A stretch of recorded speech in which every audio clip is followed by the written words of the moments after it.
Here's your Storm Track 7 forecast. Good afternoon, I'm Storm Track 7 meteorologist Danny Cassidy. Right now in the area we're dry, but we're starting to get hot, and that's going to allow the atmosphere to stir up a little bit and give us more energy for some storms later. Those peak heat indices this afternoon could reach triple digits, especially in areas that were unaffected by storms earlier today. So I think our southern regions actually would be a little bit cooler due to lingering cloud cover. More of our central areas, kind of between Highway 20 and Highway 30, where we could see the hottest of the conditions. You see Tama there near triple digits at 101, and off to the central Iowa there, low to mid triple digits, or I should say 100 to 105 degree heat indices there. You'll notice we will cool off for us tonight once those storms do roll through, and it won't be too bad tomorrow, but still feel a little bit on the uncomfortable side. But with that energy, we do have that chance of some strong to potentially severe weather across eastern Iowa. Here's the setup. These storms will be initiated by a cold front moving in from eastern Nebraska and western Iowa. So these storms, we will see them coming. It's not like they're going to pop up out of nowhere like they did kind of last night. They will be on the way from the west. So we'll see them coming, and you'll know they're coming, but we want to give you the alert now because most of these storms, if not all these storms, will come after sunset, and you may be sleeping while these storms are coming through. So this is just to give you an awareness. This could be an overnight complex. Right now, the main threat is going to be damaging wind gusts, because by the time I think it gets here, it'll be organized, so it'll mainly be winds. Still can't rule up maybe a spin-it-up tornado or two, especially kind of embedded along the line, and maybe some isolated large hail as well. But again, primarily, it's going to be damaging wind gusts, and those could be significant, potentially 75 miles per hour or greater at times. So let's step through future track. This afternoon, this evening, we're going to be dry.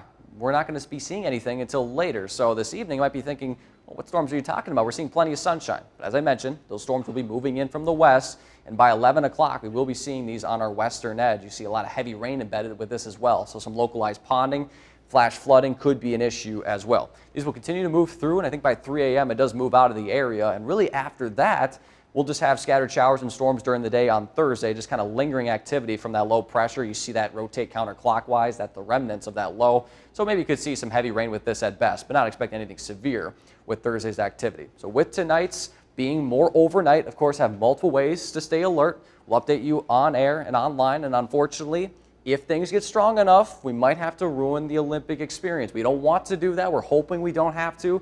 But just be aware, we're putting that out there, that we may have to break in if storms get strong enough. So just be aware of that. Otherwise, have our Storm Track 7 weather app and news app, kwwl.com, social media, as well as those wireless emergency alerts.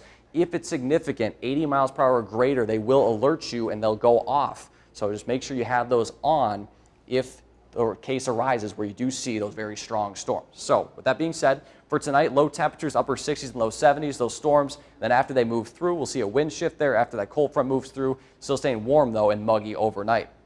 During the day tomorrow, high temperatures, a lot cooler, or I should say a little cooler. Highs in the low to mid 80s. Still going to stay muggy, though. Some storms maybe could be on the stronger side with heavy rain, but I think, again, widespread severe activity is not expected.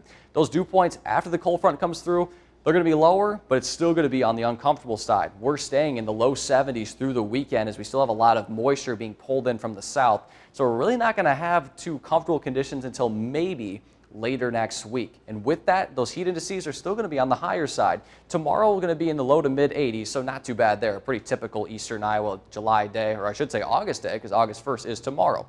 Then into the weekend for Irish Fest. It's hot, it's muggy like every Irish Fest, and it's going to be no different in this year's edition. We'll be in the mid to maybe upper 90s at times, but we'll be dry through the weekend. So your city-by-city forecast for Waterloo, Dubuque, Cedar Rapids, and Iowa City. So these are those storm chances overnight tonight, into the day tomorrow, 80% across the board here. And again, I'm expecting nearly widespread activity. Thursday, pretty scattered in nature, and then Friday will be dry, mostly sunny to wrap up the work week. We'll stay on the muggy and warm side into the weekend. Then next week, a few scattered storm chances, more seasonal conditions. And then some relief and pretty nice conditions at that. As we head into mid-August, temperatures may be dipping below 80 degrees and staying on the dry side. So granted, we are going to be seeing very hot conditions now. Some relief there is on the way in the near future.